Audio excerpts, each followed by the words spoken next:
Bonjour et bienvenue à ce nouveau Science en Tour. Nous sommes ici au Centre national de la recherche scientifique basé à Orléans-Sud. Et nous allons aujourd'hui parler de batteries et supercondensateurs pour un sujet hautement d'actualité qui est le stockage de l'énergie. Nous avons rendez-vous aujourd'hui avec Encarnación Raimundo Pinheiro pour nous parler de ce sujet. Bonjour Encarnación, merci de nous accueillir en cette belle journée d'automne. Bonjour et bienvenue au CEMTI. Le CEMTI, c'est le laboratoire pour les conditions extrêmes et les matériaux à haute température et radiation. Donc, dans mon équipe, on va travailler surtout dans les systèmes de stockage d'énergie, les batteries et les supercondensateurs. Et qu'est-ce qu'on veut, c'est comprendre qu'est-ce qui arrive à l'intérieur de ce système pour proposer des matériaux de demain. Donc maintenant, je t'invite à faire un petit tour du laboratoire.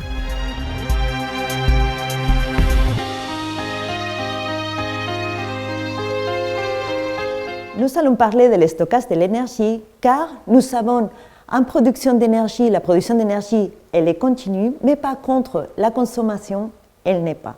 Donc, quand on va produire l'énergie avec des combustibles typiques comme les combustibles fossiles ou même le nucléaire, on peut avoir vraiment une production que c'est constant dans le temps, mais par contre, après, quand on va l'utiliser dans des habitations, dans des usines, dans des commerces, ça va être à la demande. Donc, ça veut dire qu'entre les deux, entre la production et la consommation, il faut qu'on mette des moyens, des systèmes de stockage de cette énergie. Donc, ce besoin de stockage de l'énergie, ça va être encore plus clair quand on va travailler avec des énergies renouvelables. Donc, maintenant, on sait bien que la tendance est d'y aller vers ce type d'énergie, donc avec des combustibles moins carbonatés, comme type l'énergie éolique ou l'énergie solaire. Mais les soucis qu'on va avoir avec cette énergie-là, c'est que la production, elle n'est pas constante. On dépend de la météo. Donc, si par exemple ici, on voit la production de ce type d'énergie dans un mois complet, donc on voit bien que pendant les jours et la nuit, en jaune c'est le solaire, en bleu c'est l'éolien, on voit bien ce type de fluctuation pendant la journée et pendant tout un mois. Et ça peut varier en plusieurs chances de mois. Donc, c'est-à-dire qu'on ajoute à la fluctuation de la consommation, on ajoute aussi la fluctuation dans la production de l'énergie. Pour stocker l'énergie, on va avoir différentes technologies. Et cela, ça va dépendre de la quantité d'énergie qu'on va stocker. Nous, au CEMTI, on va s'intéresser plutôt dans le stockage électrochimique de l'énergie. Donc, nos recherches sont dirigées plutôt vers les accumulateurs d'énergie, surtout dans les batteries lithium-ion, et après sur des autres systèmes qui sont un peu plus méconnus du public, qui s'appellent des supercondensateurs. Il n'y a pas que l'énergie à considérer, mais aussi la puissance que peut fournir un système. L'énergie totale, elle est importante pour l'autonomie d'un téléphone ou d'un ordinateur ou d'une voiture électrique. Mais je dois aussi considérer la puissance qui est le débit d'énergie que l'on peut obtenir. Ce débit est exprimé en watts ou en joules par seconde. La puissance maximale, elle nous donne à quelle vitesse la voiture peut accélérer, mais aussi quelque part à quelle vitesse la batterie de la voiture peut se recharger. Si on regarde la densité d'énergie et en même temps la densité de puissance, on peut placer sur un même graphique les différents systèmes de stockage d'énergie. Si je veux disposer de grande puissance, j'ai intérêt à aller choisir un supercondensateur qui, même s'il stocke moins d'énergie, en fait, fournit une puissance qui va être très élevée. Évidemment, si je regarde la batterie lithium-ion qui va être dans cette zone-là, je m'aperçois que c'est un système qui stocke nettement moins d'énergie que le moteur à essence ou même que les piles à combustible, mais reste en fait assez raisonnable en densité de puissance. Et donc, le but de la recherche va souvent être d'aller déplacer ces systèmes-là dans le sens d'augmentation de la quantité d'énergie stockée.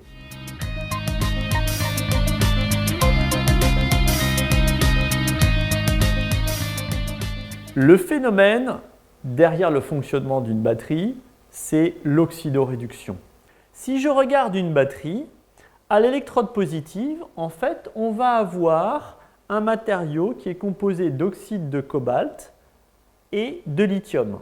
Le cobalt au départ est sous forme 3+. De l'autre côté, je vais avoir des grains de graphite, de carbone, qui vont servir en fait à accueillir le lithium.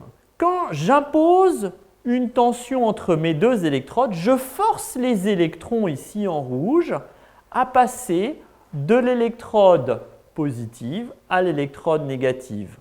Pour garder l'électroneutralité, Le lithium, lui, va passer de l'électrode positive à l'électrode négative. Le cobalt devient du cobalt 4+, il a donc perdu son électron qui est parti dans le graphite, et le lithium va s'insérer dans le graphite en face de son électron. Maintenant, à la décharge, je vais avoir le phénomène inverse. Les électrons veulent quitter le graphite et repasser dans le cobalt, et le lithium, lui, fait le trajet en sens inverse à travers le séparateur et se réinsère pour former à nouveau l'oxyde de cobalt et de lithium et le graphite sans lithium.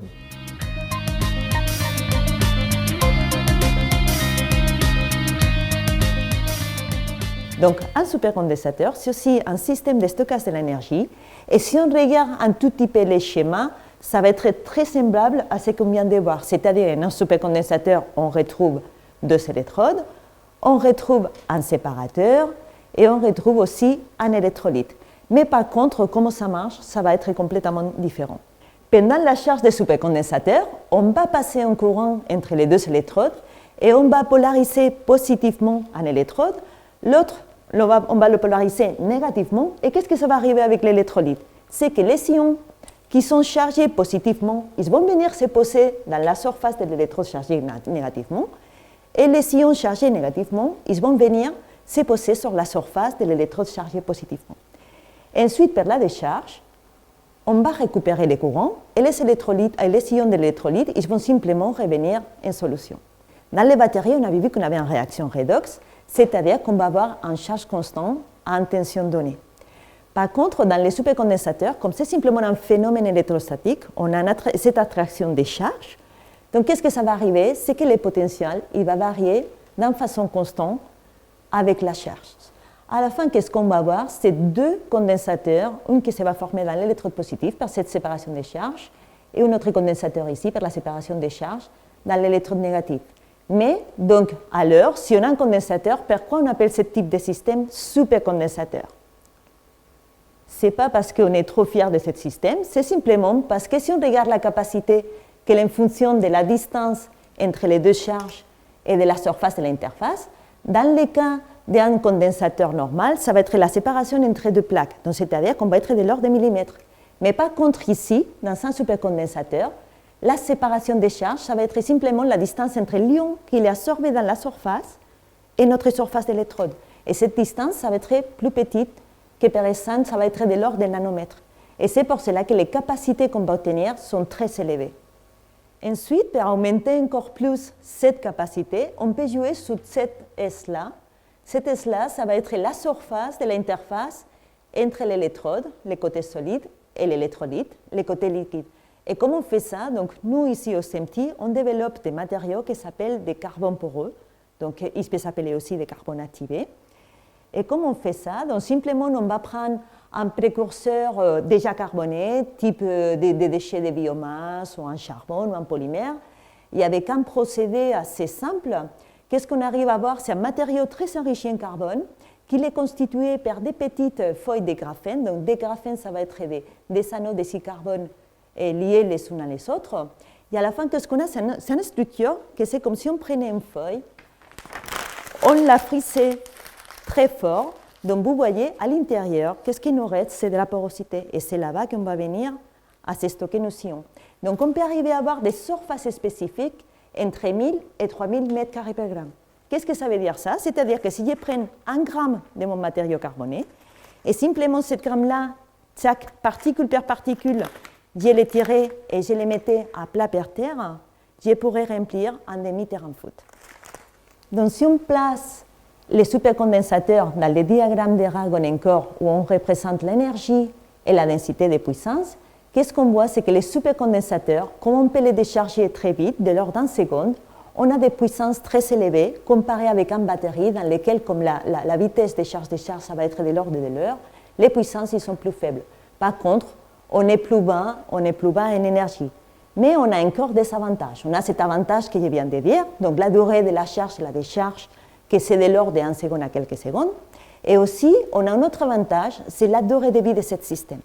Donc, Comme dans ce cas-là, on n'a pas de réaction redox comme dans le cas des batteries, on peut cycler ce système entre 100 000 et 1 million de fois, à différence d'une batterie qu'on pourrait y aller entre 400 et 2500 fois. Les supercondensateurs, on va les trouver pour toutes les applications qui sont liées avec la puissance, c'est-à-dire quand on a besoin de beaucoup d'énergie dans un temps très court. Donc, par exemple, un exemple très facile, c'est l'électronique de puissance. Donc, par exemple, quand on va avoir un sauvegarde de mémoire ou un carte graphique, on a besoin vraiment de la puissance et les supercondensateurs, ils vont répondre à cette demande. Aussi, dans les transports, c'est où on a besoin de la puissance, par exemple, dans le système start-and-stop. Voici un supercondensateur et une batterie lithium-ion commerciale. Donc, cette batterie lithium-ion, on l'a sortie d'un vieux téléphone, vous voyez, c'est fait comme ça. Et qu'est-ce que je voudrais vous montrer aujourd'hui, c'est comment ils sont faits à l'intérieur. Pour cela, on a ouvert, par exemple, le lithium-ion, on l'a simplement ouvert. Et qu'est-ce qu'on va trouver à l'intérieur? Donc, on a parlé avant que tous ces systèmes, ils sont composés par un électrode positif, un électrode négatif, cathode, anode, un séparateur, et tout ça immergé dans l'électrolyte. Mais dans la pratique, qu'est-ce qu'on va avoir? C'est qu'on va avoir des rouleaux très longs de matériaux actifs qu'après on va venir applier sur lui-même, à faire des rouleaux bien serrés, pour après le mettre dans notre pile. Pourquoi? Parce qu'on a besoin d'avoir beaucoup de matériaux dans un petit espace pour pouvoir stocker beaucoup d'énergie. Donc ça, c'est les mêmes choses qu'on a dans les supercondensateurs. Donc vous voyez ici, séparateur, électrode positif, électrode négatif, et tout ça bien roulé, bien serré, pour le mettre dans notre casing.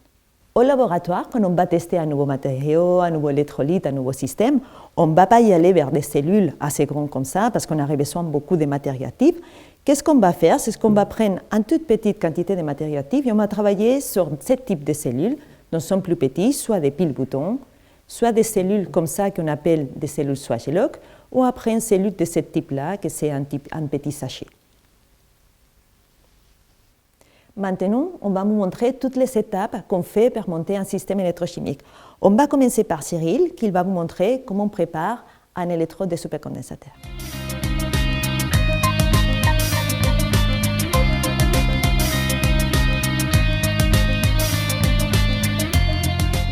Les électrodes sont composés de différents matériaux, donc du carbone activé, donc c'est nanoporeux. C'est grâce à ces pores qui permet d'absorber le maximum d'anions et de cations.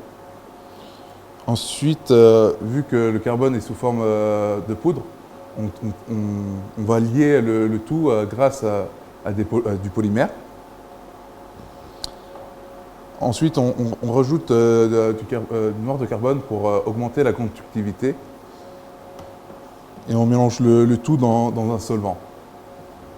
Après avoir pesé et mélangé tous les composants, on va homogénéiser le produit.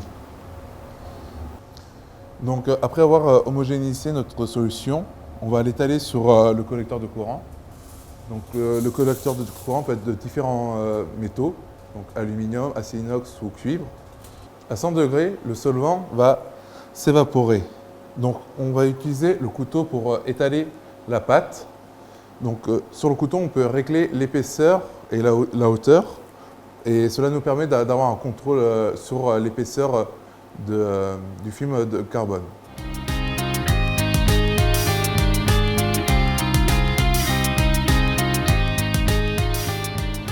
Après avoir séché le collecteur de courant, on passe notre carbone dans le laminoir.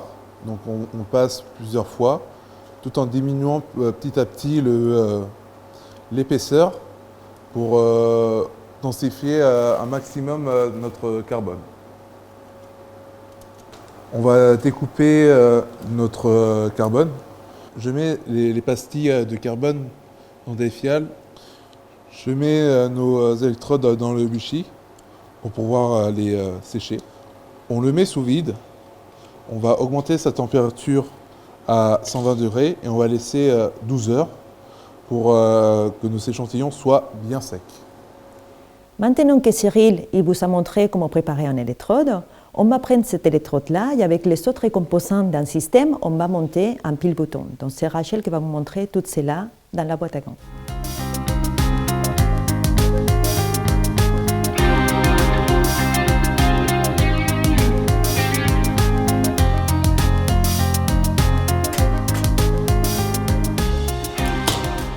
Donc les échantillons ont été introduits ainsi que tous les éléments pour monter la pile bouton. Donc ils sont introduits dans la boîte à gants, donc qui permet d'avoir une atmosphère inerte, donc notamment pour les électrolytes qui sont très sensibles à l'air et à l'eau. Alors pour réaliser la pile bouton, il nous faut un côté moins, ici, une partie plus, ici. On met le premier épaisseur, l'électrode de carbone,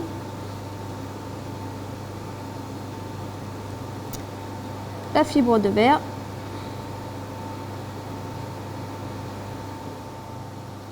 on va mettre ensuite l'électrolyte et là on verse 8 gouttes. On place la deuxième électrode avec la face carbone vers l'intérieur. On met le deuxième spaceur et 2 spacers qui permettent d'aligner tous les éléments lors de la mise sous pression. Le ressort et on ferme avec la partie plus.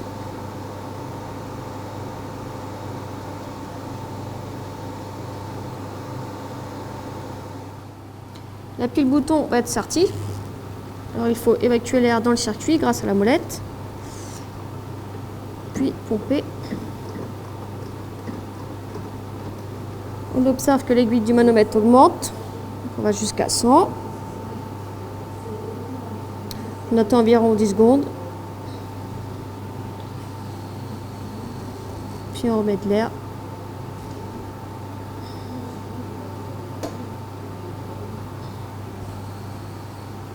Et on récupère la pile bouton.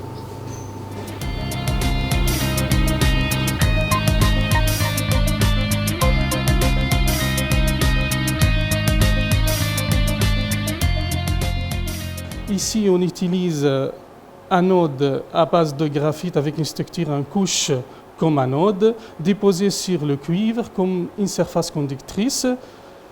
Et la cathode, c'est basé sur un oxyde de manganèse très pur, déposé sur l'aluminium comme surface conductrice.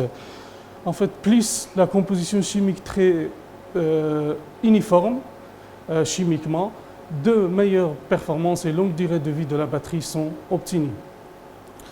Dans la batterie lithium-ion, le milieu il est rempli par un milieu de transport, c'est l'électrolyte, qui est basé sur un sel de lithium, de sorte que les ions lithium peuvent circuler librement. Et pour éviter un court-circuit, un séparateur est placé entre les deux électrodes. C'est une couche microporosité. On utilise ici dans notre projet un séparateur basé sur le fibre de verre. En fait, dans notre projet, on essaye de trouver une alternative d'électrolyte commerciale utilisée maintenant dans la batterie lithium-ion commerciale qui est plus faible et on essaye d'améliorer la performance électrochimique de la batterie lithium-ion.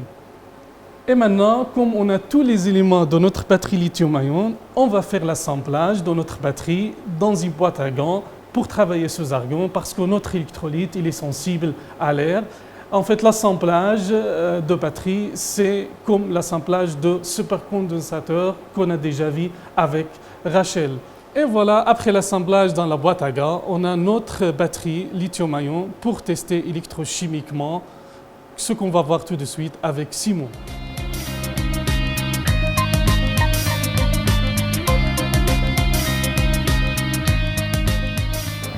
Avec cette pile bouton, on va ensuite la connecter au potentiostat. Le potentiostat est une machine qui nous permet de manipuler en tension, en puissance ou en courant notre cellule et d'observer sa réaction. Comme vous le voyez, sur les potentiostats, il y a plusieurs câbles. Chacun de ces câbles nous permet de tester une cellule individuellement. Nous avons beaucoup de tests à faire qui peuvent durer de une journée à plusieurs semaines et des fois, nous devons faire ces tests en parallèle. C'est pour ça que nous avons beaucoup de canaux. Une fois la cellule branchée, nous allons lui appliquer un courant constant grâce à l'ordinateur et on va observer sa réponse en tension.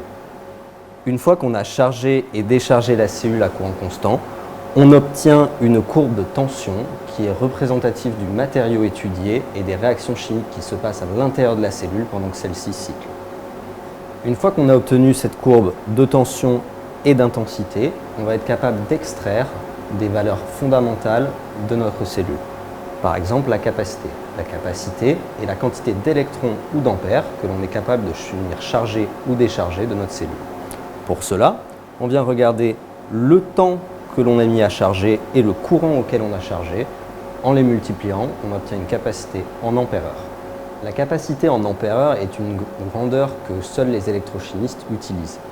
Dans le monde plus commun de l'électricité, on utilise une valeur qui est l'énergie, qui se calcule en watts-heure. Pour l'obtenir, il suffit de multiplier la capacité par la tension. La dernière caractéristique que l'on va pouvoir extraire de ces courbes-là, c'est la puissance. La puissance, c'est la rapidité avec laquelle on va pouvoir venir charger ou décharger notre cellule. L'objectif de ce projet est de venir remplacer le lithium que l'on retrouve dans l'électrolyte par des éléments moins chers et plus abondants sur notre planète, tout en gardant le même niveau de performance, c'est-à-dire capacité, énergie et puissance. Nous faisons ensuite cycler notre cellule qui contient une électrolyte à base de lithium à plusieurs niveaux de courant. Les caractéristiques de capacité, énergie et puissance ainsi obtenues vont nous servir de base de comparaison à notre étude. Maintenant, nous allons utiliser le potentiostat pour tester les supercapacités. Mais ce n'est pas mon domaine, c'est celui de Rachel. Voici une courbe de charge et décharge pour un supercondensateur. Donc là, en fait, on fixe une intensité et on garde la tension en fonction du temps.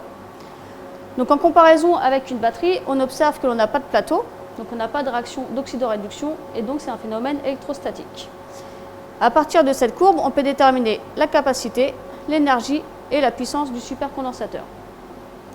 À partir des résultats précédents, on peut à présent tracer le diagramme d'Aragon qui représente l'énergie en fonction de la puissance. On peut observer que pour une batterie, l'énergie est plus élevée que pour un supercondensateur et de plus que la puissance pour le supercondensateur est plus élevée qu'une batterie. En d'autres termes, on peut dire qu'une batterie représente un marathonien et le supercondensateur un sprinter.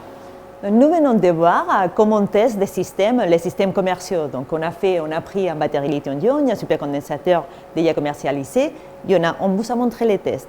Mais pourquoi nous on a besoin d'y aller plus loin? C'est parce que des fois, dans les systèmes qu'on commercialise, on va utiliser des matériaux soit qui sont rares, soit qui sont toxiques ou flammables. Donc il faut chercher toujours des alternatives. Au CMT, on ne va pas chercher dans tous les éléments qu'il y a dans la nature pour trouver des alternatives. Qu'est-ce qu'on va faire plutôt? C'est d'essayer de comprendre qu'est-ce qui arrive à l'intérieur de ces systèmes. Donc, c'est-à-dire, on va essayer de comprendre les mécanismes de charge, de décharge d'un batterie et d'un supercondensateur. Et pour cela, on utilise des techniques très puissantes comme le Raman.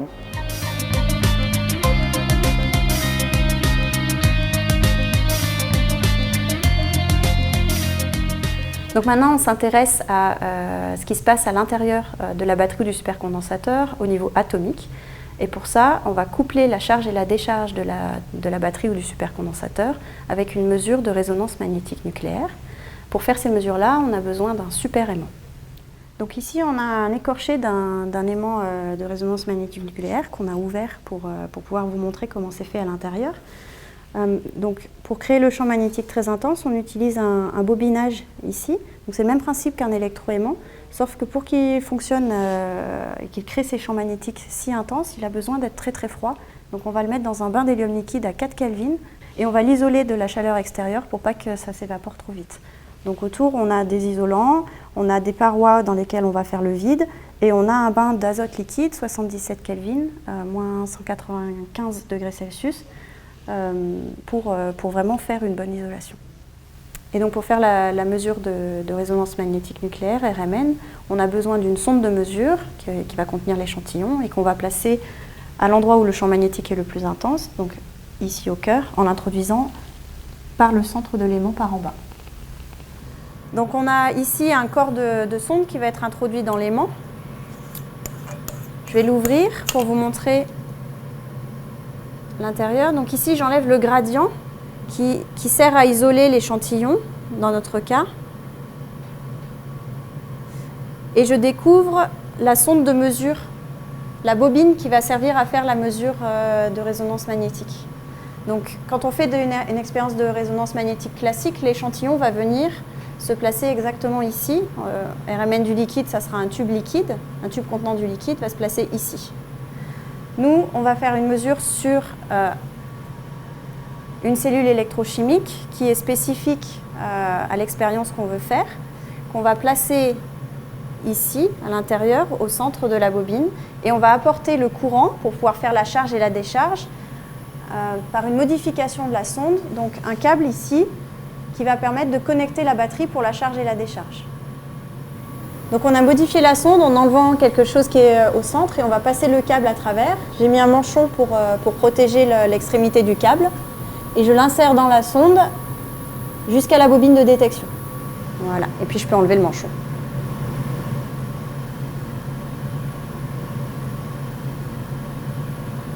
Donc on a également dû faire des modifications pour la cellule électrochimique. On a besoin d'une cellule qui ne soit pas en inox, donc non métallique, et également d'une géométrie spécifique pour pouvoir l'introduire dans la sonde RMN. Donc la cellule RMN est spécifique parce qu'elle est en plastique, et également sa géométrie, mais l'assemblage reste le même. On a un collecteur de courant pour l'électrode positive qu'on va placer tout en bas de la cellule, et un collecteur de courant pour l'électrode négative qu'on va venir placer de l'autre côté, ici. Et l'assemblage sera identique que pour une pile bouton. On aura le sandwich placé entre les deux collecteurs de courant de la même façon que dans une pile bouton. Et donc maintenant, Ludivine va emmener cette cellule en salle des boîtes à gants pour assembler la batterie à l'intérieur et faire les mesures de RMN in situ. Le matériel est dans la boîte à gants et maintenant je vais assembler la cellule.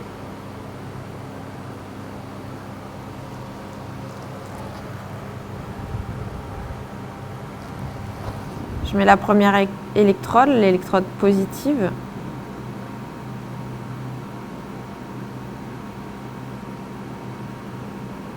Ensuite le séparateur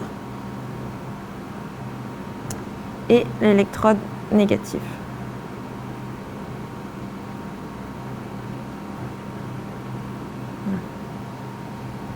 On met l'électrolyte dans la cellule.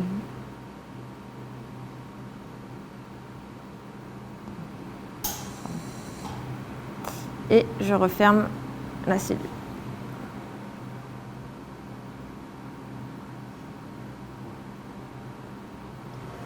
Maintenant, nous sortons la cellule de la boîte à gants et nous pouvons l'emmener pour la mettre dans la sonde. Donc, je suis maintenant dans l'atelier et la cellule qu'on a assemblée en boîte à gants avant, on va pouvoir venir la mettre sur la sonde RMN qui nous permettra de faire notre expérience. Donc, dans l'âme, on a l'électrode positive et celle-ci nous permet de connecter l'électrode négative. Donc on pince pour bien avoir une bonne connexion électrique. Et on a un petit bout d'isolant pour éviter le court-circuit. Et ensuite, je mets ma cellule dans la zone de détection de la bobine.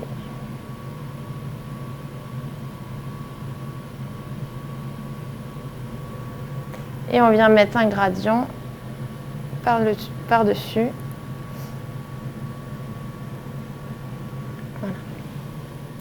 Donc maintenant, on peut aller mettre la sonde dans l'aimant et faire l'expérience in situ.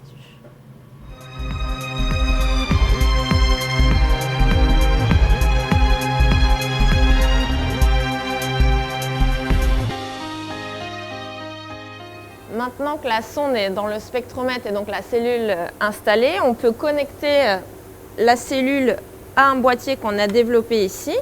Donc ce boîtier est relié au galvanostat qui nous permet le cyclage de la cellule. Et en fait, la RMN étant très sensible, ce boîtier permet de blinder la connexion, ce qui nous permet de réduire le bruit sur nos spectres. Donc si on n'a pas de filtre à notre connexion dans le boîtier, on a beaucoup de bruit. Donc ce que vous voyez ici, c'est du bruit. Et si on met un filtre, on élimine ce bruit et on peut voir donc l'apparition des pics qui nous intéressent dans notre cellule.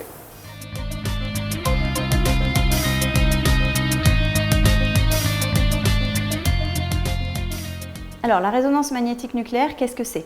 Donc on va étudier les noyaux des atomes, d'où mot nucléaire, qui n'a rien à voir avec la radioactivité. Par contre, donc, on va utiliser les propriétés magnétiques du noyau. Donc, le noyau a un moment magnétique qu'on appelle le spin, qui fait que quand on va placer l'échantillon dans un champ magnétique très intense, c'est pour ça qu'on utilise les gros aimants de RMN, l'échantillon va développer une aimantation globale qui va la faire se comporter un petit peu comme un aimant. Et donc les champs magnétiques que cet échantillon va générer, on peut les mesurer et contiennent des informations caractéristiques de l'environnement des atomes, donc au niveau atomique. Donc maintenant, pour étudier la batterie, on va faire de la RMN du lithium-7, puisqu'on veut regarder où sont les atomes de lithium-7 dans la batterie.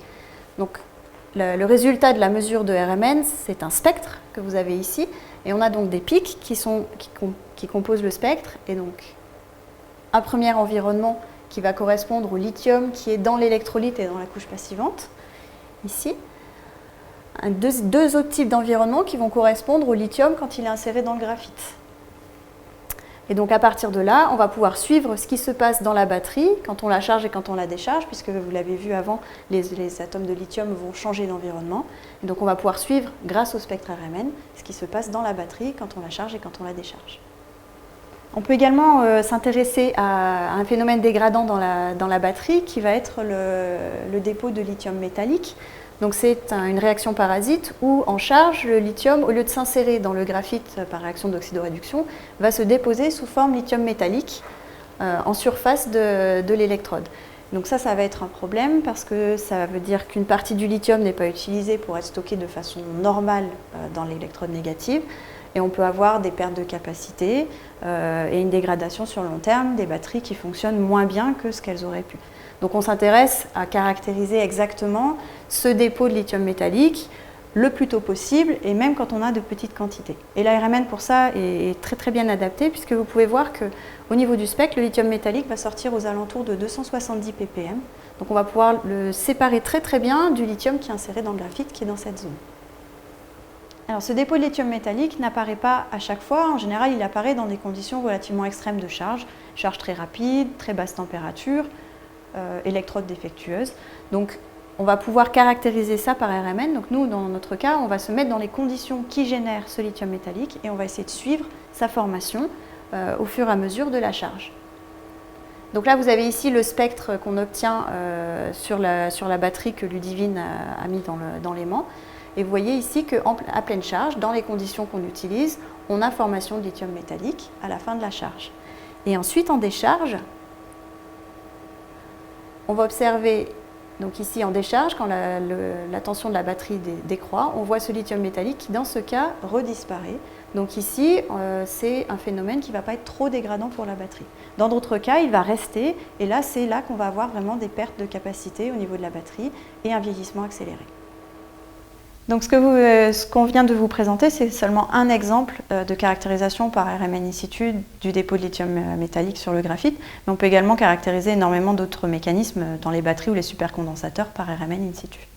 C'est vrai que la force du SEMTI, c'est qu'on est capable de coupler beaucoup de techniques avec l'électrochimie pour regarder in situ operando, qu'est-ce que ça veut dire, qu'on va, en même temps que la batterie ou le supercondensateur va marcher, on va y aller à regarder à l'intérieur, à niveau atomique, moléculaire, de l'interface, pour comprendre les mécanismes de fonctionnement de ces systèmes-là. Et donc cette spécificité du SEMTI, on va pouvoir la coupler avec des spécialités d'autres équipes de recherche ou de laboratoire pour avancer plus vite dans ce domaine. En France, on a la chance d'être structuré en réseau, le réseau sur le stockage électrochimique de l'énergie, RS2E, qui regroupe 17 laboratoires, des industriels, des agences de transfert, pour justement essayer de trouver le plus vite possible les batteries et les supercondensateurs de demain. Donc vous voyez qu'il reste encore beaucoup de choses à faire dans ce domaine de stockage de l'énergie, les batteries et les supercondensateurs. Et vous voyez bien que dans un laboratoire, on va recouper différents métiers qui vont travailler sur ça. On a vu des ingénieurs, on a vu des doctorants, des postdoctorants, des chercheurs. Donc, je vous encourage à vous tous, vraiment, si vous voulez suivre ce type de voie, il a vraiment la place pour un jour, peut-être, pourquoi pas, ici au SEMTI pour vous.